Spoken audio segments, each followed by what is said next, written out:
Ancient humans absolutely noticed who was more or less attractive. And the evidence for that is a lot older than you'd expect. We're talking tens of thousands of years before mirrors, before beauty magazines, before anyone had a word for ugly. But what happened to that person 50,000 years ago is almost nothing like what happens to that person now. And the gap between those two realities tells you a lot more about the world you're living in than it does about anyone's face. Let's start with the obvious question. Did ancient humans even think in terms of attractive and unattractive at all? The answer is yes, and the evidence for that is older than you'd think. Researchers studying facial preferences across completely unconnected cultures, places with no shared history, no shared media, nothing, keep finding the same features showing up as attractive. Symmetry. Clear skin, certain proportions in the face. This isn't a trend that started with magazines or movies.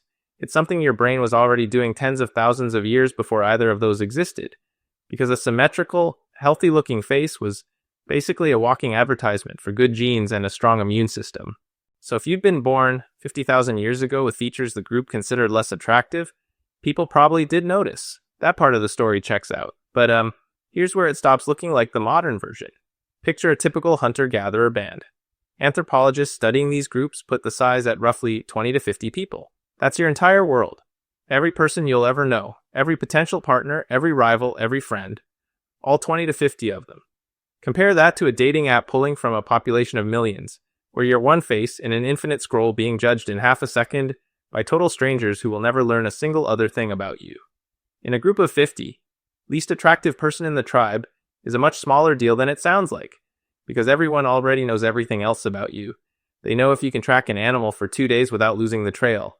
They know if you share food when you find it. They know if you're someone who shows up when there's work to do or someone who disappears. In a group that size, your reputation isn't a profile. It's the only thing anyone actually has on you, and it gets built every single day. And here's something that makes the whole idea of the ugly one even shakier. What counted as attractive wasn't fixed. Even just looking at recorded history, the target moves constantly. In ancient Egypt, the standard was symmetry, slender figures, large eyes accentuated with kohl. In parts of West Africa, scarification was the mark of beauty. Deliberately marked skin as a sign of strength and resilience. The Maya practiced head shaping on infants to create an elongated skull, and considered crossed eyes attractive enough that parents would dangle objects in front of babies to encourage it. Han Dynasty China favored a completely different look from Renaissance Europe, which favored a completely different look from ancient Greece, where notably, men were held to a higher physical standard than women. So even attractive wasn't one fixed target you either hit or missed. It was a constantly shifting set of local preferences, which means the least attractive person in one tribe could easily have been considered strikingly good-looking in the tribe 2 valleys over. The bar wasn't just lower stakes. It was a different bar entirely depending on where you happened to be born. Now here's something most people have never even considered. Looking different in an ancient tribe wasn't only about who was conventionally good-looking. A huge number of people were walking around with permanent, visible changes to their faces and bodies from injuries, and the archaeological record shows, again and again, that this didn't get you cast out. The clearest example is a Neanderthal known as Shanidar 1, discovered in Shanidar Cave in northern Iraq and studied since the 1950s. This man lived around 60,000 years ago, and his skeleton tells a brutal story. A withered, mostly useless arm, significant hearing loss, and a series of old fractures that had healed over years.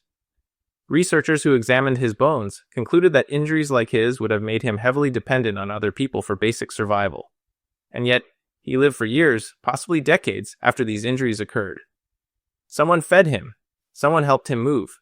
Nobody looked at a man who could no longer hunt, who likely looked and moved very differently than he used to, and decided he was now more trouble than he was worth. And he's not an isolated case. At a site in Sweden called Canal Jordan, archaeologists found a skull with a healed head wound, a serious injury that had scarred over on a person who clearly survived it. Researchers studying these kinds of finds describe a pattern that shows up across multiple sites and time periods. People with old, healed trauma to the head and face. Trauma that would have visibly changed how they looked, living long enough afterward for that healing to fully take place. Healing takes time. Time means somebody was looking after you while you healed, scarred face and all, and then life just continued. So here's the full picture. Tens of thousands of years ago, ancient humans already had brains wired to notice symmetry, skin, proportion, the same basic ingredients we still respond to now. At the same time, what counted as attractive was never fixed. It shifted from group to group and era to era. And in small groups where everyone's survival depended on everyone else, looks were one data point buried under dozens of others that actually mattered more. Being ugly was never that deep. Even people who were visibly, permanently different, through injury, through whatever the group considered unattractive, weren't just discarded. The bones show people being kept alive, fed, and cared for, looking however they looked, for years. Were people teased? Almost certainly. Humans have probably been making fun of each other's faces since before we had words sharp enough to really land. That's not new, but being occasionally roasted by people who've known you your whole life, and being erased from the group because of your face, those are not the same thing, and only one of them has any real evidence behind it. The pressure to be conventionally attractive didn't disappear as societies got bigger. If anything, it got worse, because the bigger the group, the less anyone actually knows about you beyond what they can see in a glance. The ugliest person in an ancient tribe was still someone's best tracker, or best storyteller, or the person who knew exactly which plants wouldn't kill you. Being ugly and having all those skills was like being rich, or having fame, or status, in today's world. Their face was one thing about them. It was never the whole story.